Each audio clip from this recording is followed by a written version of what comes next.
से budget session का आगाज होने जा रहा है। जहां देश का बजट पास होगा इस सेशन में, वहीं जम्मू कश्मीर का बजट भी पास होगा। ज्यादा बातचीत के लिए हमारे साथ हैं नेशनल कॉन्फ्रेंस के member of parliament Hasan Masoodi जी। कैसा रहा ऑल पार्टी मीटिंग? आज ऑल पार्टी मीटिंग थी, आप नेशनल कॉन्फ्रेंस की तरफ से शामिल हुए। जी जी, देखिए जैसे कि आप जानते हैं कि पार्लियामेंट जब सेशन शुरू होगा उससे एक दिन पहले फ्लोर लीडर्स की एक मीटिंग होती है। आज भी वही जो एक प्रैक्टिस है नॉर्मल, आज मीटिंग हुई और उसकी सरबराही की डिफेंस मिनिस्टर साहब ने, जो पार्लियामेंट्री अफेयर्स मिनिस्टर वो भी मौजूद रहे, पीयूष गोयल जी मौजूद रहे जो हिज़्ब इक़्तिदार के राज्यसभा में लीडर हैं, और बाकी जो मेघवाल साहब। तो हर एक ने अपना मुद्दा रखा कि उनकी नज़र में उनने उसका अहाता किया क्या इश्यूज़ हैं। तो हमने भी जम्मू कश्मीर के बारे में कहा कि जम्मू कश्मीर के हवाले से क्या इश्यूज़ होंगे, और ये बजट तो तकरीबन ज़्यादा केंद्रित है जम्मू कश्मीर पर ही, क्योंकि एक तो वोटर अकाउंट होगा, दूसरी सप्लीमेंट्री ग्रांट्स पर भी बात होगी। तो हमने ये कहा कि जम्मू कश्मीर में जो चुनौतियां हैं वो सारे देश में किसी भी जगह नहीं है। हमें 10 साल से हम बगैर किसी एक असेंबली के हैं, और ये हाल है, कोई पंचायत इलेक्टेड नहीं है, कोई अर्बन लोकल बॉडी इलेक्टेड नहीं है, और एक स्टेट का कोई लेजिस्लेचर है नहीं जम्मू कश्मीर का।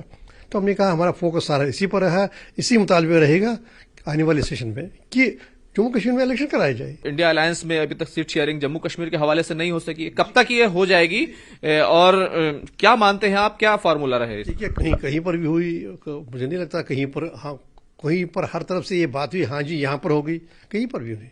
देखिए वही हमने जब पहले बात से की थी आपसे चैनल से, तो हमने ये जलाया था, अपना कंसर्न जलाया था कि जिस सूरत के साथ होना चाहिए, जिस तेज़ी के साथ होना चाहिए, जिस संजीदगी के साथ होना, नहीं हो रहा है।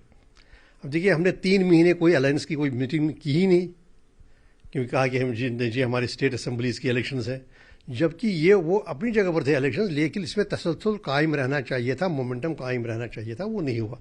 तो अब बहुत देर हुई, लेकिन अब भी चाहिए, अब तो पार्लियामेंट भी है सेशन में, अब भी चाहिए कि फ़ौरन ही इस तरफ तवज्जो दी जाए। और देखिए एक कन्वीनर के बनाने का मामला कितना तोल पकड़ गया। जो 3 सीटें हमारे पास हैं, यही तो पैटर्न हर जगह है, जो हमारे पास है हम थोड़ी बहुत देंगे।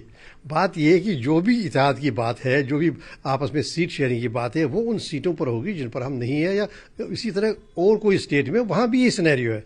तो वो 3 पर हमने कहा कि उन 3 पर बात करेंगे कहाँ कहाँ होगी, क्योंकि ये 3 तो हमने जीती हुई है, हमारे मेम्बरान मौजूद है। तो ये एक बात हुई, ये हमारा एक मौक़िफ़ है। जो आप लोग सीट शेयरिंग को लेकर उम्मीद कर रहे हैं कि कांग्रेस जल्दी करे, नेशनल कॉन्फ्रेंस के पास सीटें हैं, बाकी सीटें भारतीय जनता पार्टी के पास हैं, चाहे लद्दाख की सीट हो।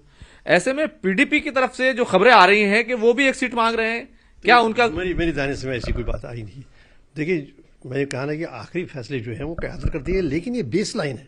देखिए बुनियादी है कि हमारे पास 3 सीटें जिन पर इलेक्ट होके आए हैं, तो बाहर जो बात होगी, हर जगह बात हो रही है एनडीए की सीट्स पर। देखना यह होगा कि आगे जो इंडिया अलायंस है उसकी क्या रणनीति होती है, और कैसे सीट शेयरिंग का जो गुत्थी है उसको कैसे सुलझाया जाता है। कैमरामैन रमेश के साथ खुर्रम शहजाद, न्यूज़ 18 दिल्ली।